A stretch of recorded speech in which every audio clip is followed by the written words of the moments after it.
আসসালামু আলাইকুম ওয়া রাহমাতুল্লাহি ওয়া বারাকাতুহু। সময়ের সদ্ব্যবহার।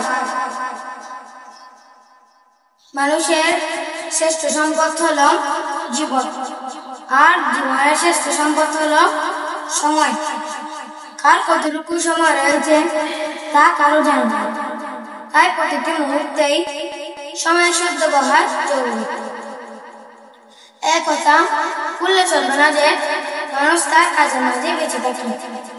গীতা ও প্রয়োজনীয় আড্ডা ও কথাবার্তায় সময় নষ্ট না করে নিজের পরিবার ও সমাজের কল্যাণে সময় কাজে লাগালে ইহকালে যেমন পরকালেও তেমনই শান্তি বয়ে আনে।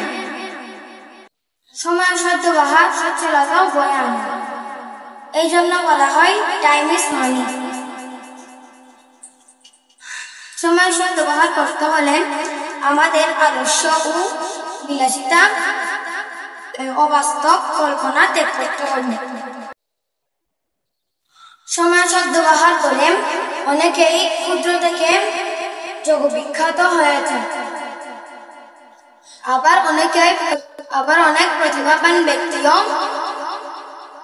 বৃথা সময় নষ্ট করে পরিবারের কষ্ট ভোগ করেছেন। তাই আমাদের বৃথা সময় নষ্ট করা যাবে না, সময় সম্পর্কে সচেতন হতে হবে।